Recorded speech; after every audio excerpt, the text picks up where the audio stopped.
Hello, my name is Jacob Ross, and I am a writer. I work also as an editor at People Tree Press, and I am also a tutor of narrative craft. Um, Today, I want to share with you a principle that works very powerfully for me, and certainly for the writers I have worked with over the past couple of decades almost. Uh, and that principle is escalation. It's a pretty straightforward concept, which we'll talk about as I progress. But what I can say is that I have yet to find a strong, memorable story that does not have escalation at its heart as one of its engines. And by this I mean it where the author progressively intensifies the action or the situation in a story until something gives and we arrive at a point of rest. In other words, things get increasingly worse until the story winds down to a conclusion of sorts. And I'll illustrate this by sharing two stories with you. One is Little Things by Raymond Carver, which was first published in his collection What We Talk About When We Talk About Love. Uh, and it can be easily found on the internet, so it's not very difficult getting it. And it's a story about a man fighting over a child, fighting, presumably his child with his girlfriend, and they are at the end of their relationship.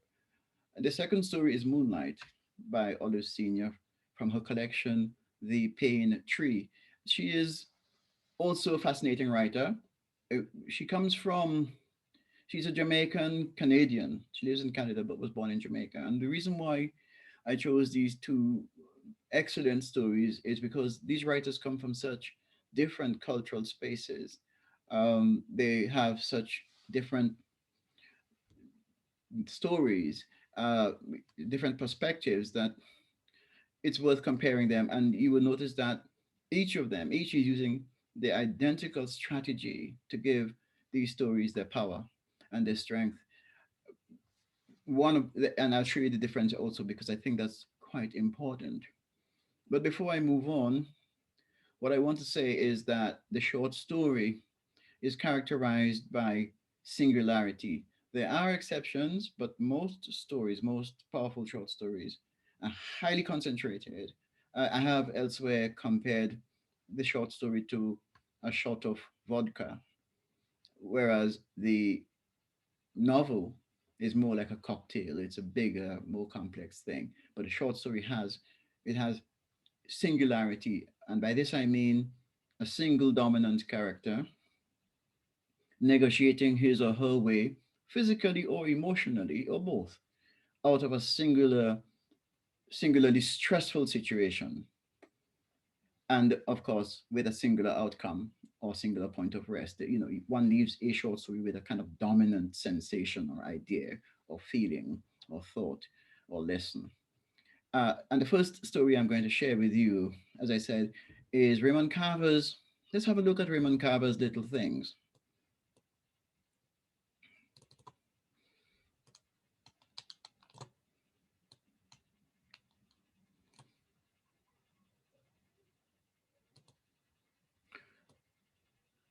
Little Things by Raymond Carver is a very interesting story, largely because it is such a short narrative. That's it. We have on the screen here. That's all there is. Yet this story has managed to gain such admiration from so many, especially writers around the world. And it's a story about a man fighting, as I said, with his partner, somebody he's breaking up with, over a child. The question, of course, is it a child that they're fighting over? But what Carver is doing here, apart from this section here, where you have the arrow facing left, the kind of bracketed, big bracket, that's the part of the story we call the setup. And what the setup does is introduces the reader to the characters, to the main issue, location, one has a sense of where it's located and so on. So it's in other words, it's what the writer needs to do in order to orientate the reader in the story. And on the left, the action, we have the action taking place. The action begins. He says, "I want the baby," and of course she resists that proposition. And we notice how this man begins to use his power to get this baby from this woman. And I would show you how these arrows point to, every one of these arrows point to where the situation or the action escalates. I've done it, I've taken them out and put them here so you can have a much clearer view of what I'm talking about. And I call these escalation points. In other words, you can literally map a story, usually, and have a sense of when the action is rising or when the escalation is happening, uh, by just itemizing or indicating the paragraph where that begins. So we had, he moved toward her. That's the first indication of tension or conflict, of escalation. It's just begun.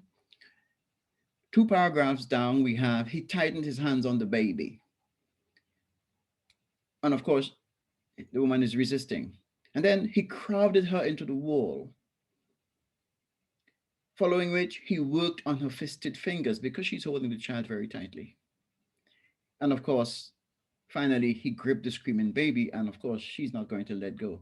It's a very, very strong story. It's quite atavistic in terms of the impact it has or can have on the reader. But you can literally map a story by looking at the way or the strategy the writer uses to escalate the narrative until you get to a point of rest. Here we have the writer Olive Sr., very interestingly, doing a similar thing, except that in this case, it's about a little girl who one night is feeling very hot. She lives in the tropics. She's about 12, 13 years old, and she believes she's a little woman, as the writer says. She goes out one night onto the roof of the house because she's very hot and wants to cool out, as we say, and wants to relax. And it's a moonlight night, hence the name of the story. But while she is there, very happy, she hears the maid protesting very, very loudly and under clear duress, distress. And this child suddenly hears her father's brusque voice coming from the maid's quarters, obviously trying to shut her up.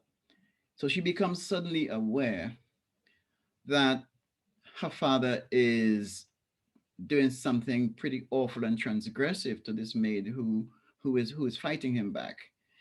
And it suddenly completely upturns her idea of her father as this loving, gentle, caring man, the way he has been with her in the home, with her and her mother, his wife. And she is absolutely undermined and shaken by that experience of hearing the maid. And it begins to affect her. Now, the way the author does it is fascinating because this time the escalation is not happening as we see. We can say that in the Carver story, I'm scrolling up very quickly. In the Carver story, what we're seeing here is physical escalation. He's moving towards her physically. He's tightening his hands on the baby. He is crowding her into the wall. He's working on her fisted fingers. He's gripping the screaming baby. It's very, very physical. Here, Olive Senior is doing something very different. Her strategy is not physical escalation, it's emotional escalation. So she's talking. So here we have that child coming out of that experience, running back inside, to her bedroom, and she says, "My feet began trembling all the while. I was suddenly, it's in the yellow highlights. I was suddenly cold all over. And if you go on, we see how it escalates. I couldn't sleep. I couldn't look at my father without tears springing to my eyes.